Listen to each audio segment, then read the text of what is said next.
Beaucoup d'entre vous me parlent d'estime de soi, me demandent, mais Sandra, qu'est-ce que l'estime de soi?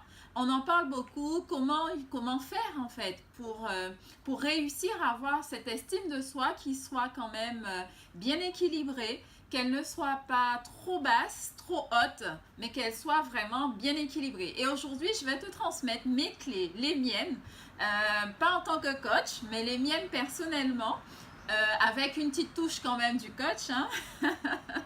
Donc aujourd'hui, j'aimerais te parler d'estime de soi en trois lettres. A, V, C. Je t'invite pas à avoir un AVC, mais j'aimerais vraiment que tu puisses retenir ces trois mots-là. Pourquoi? A correspond à l'amour de soi.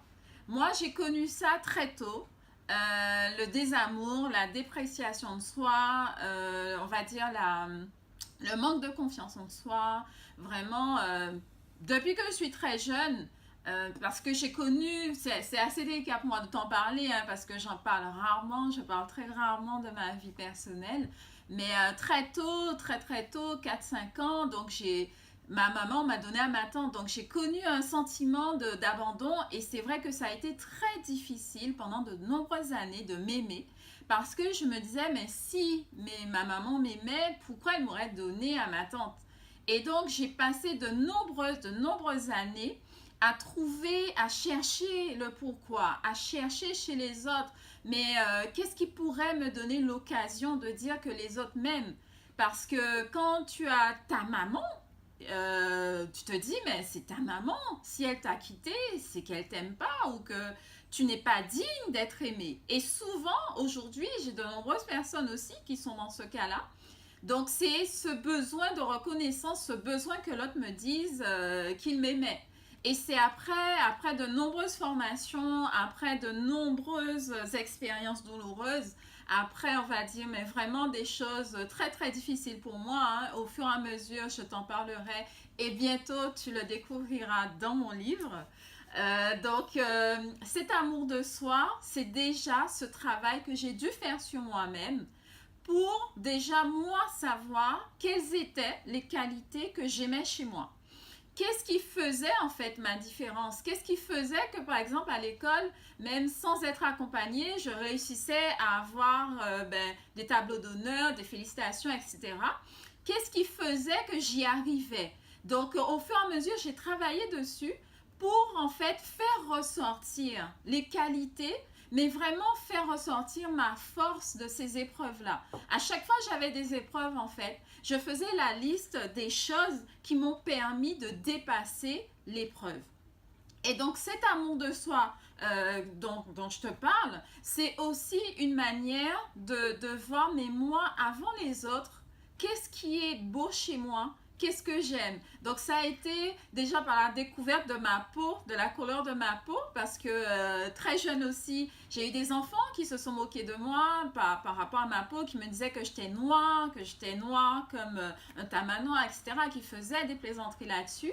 Et moi, ce jour-là, le jour où un garçon a osé le faire, moi, tout de suite, je lui ai dit, moi, au moins, ma peau, elle résiste au soleil. Et donc, moi, je me suis fait la promesse que jamais personne ne me ferait de remarques sur ma peau.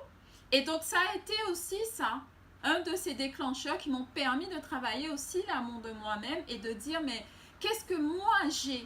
Quelle est cette différence que je fais quand les autres ne font pas? Qu'est-ce que moi je fais? Donc c'est la première chose que je partage avec toi, c'est l'amour de soi. Ensuite, c'est la vision de soi. Donc justement, je te donnais cet exemple sur ma peau. Ça a été, j'ai une belle peau, j'ai une très belle peau, je l'aime et je m'aime comme ça. Et après, bien sûr, quand on est jeune, on voit son défaut, on voit son nez qu'on n'aime pas trop, etc.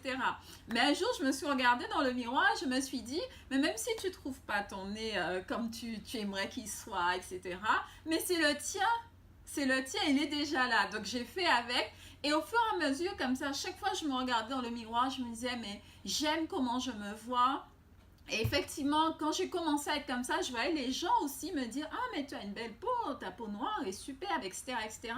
Et au fur et à mesure, ça a nourri aussi ma conviction, ça a nourri ce que je pensais de moi. Donc, la troisième chose, bon, je ne veux pas m'étaler parce que pour en parler, il faudrait qu'on se rencontre. Et ça, c'est possible. Mais la troisième chose, c'est la confiance en soi. Donc, le C. Comment acquérir cette confiance-là? Ben, c'est déjà ça, c'est de t'aimer. Donc, ce que j'ai partagé avec toi, c'est d'avoir une bonne image de toi. Et la confiance vient aussi par les choses que tu vas faire. Même si au départ, tu as peur de réussir, tu as peur d'échouer, mais c'est de le faire. Donc, ça a été ça aussi. Les moments où je réussissais, par exemple, à l'école, à avoir de bonnes notes, donc je voyais qu'est-ce qui me permettait de le faire. Et les moments aussi où j'y arrivais pas, mais je me disais, mais qu'est-ce qui pourrait m'aider? J'étais en fait toujours, moi, dans cet état d'esprit de progression. Mais de ne pas constater seulement que j'échouais, mais c'était ok, ça n'a pas fonctionné, qu'est-ce que je fais, qu'est-ce que je mets en place pour dépasser ça et pour progresser. Et tu as vu au fur et à mesure, j'ai eu cette philosophie de vie, d'à toujours tirer ma force de mes faiblesses, ce qui fait aujourd'hui que je suis coach, ce qui fait aujourd'hui que je suis thérapeute, que je suis formatrice aussi, que je transmets aux autres tout ce que j'ai appris, tout ce que j'ai appris par mon expérience, tout ce que j'ai appris par les douleurs par lesquelles je suis passée, tout ce que j'ai appris aussi par mon expertise. Et aujourd'hui, je suis très ravie de te les partager parce que j'aimerais vraiment que toi, tu puisses aussi t'en sortir. Donc, si cette vidéo-là te parle et que tu as justement une expérience par rapport à l'AVC, mais vraiment l'amour de soi, la vision de soi, la confiance en soi, que tu me les partages et que je te transmette aussi d'autres astuces ou qu'on puisse discuter aussi, échanger. Et si tu connais d'autres personnes aussi, en tout cas, prends ce temps, prends ce plaisir aussi de partager. Tu pourras aider d'autres personnes. Donc, je te souhaite une belle journée. À très vite.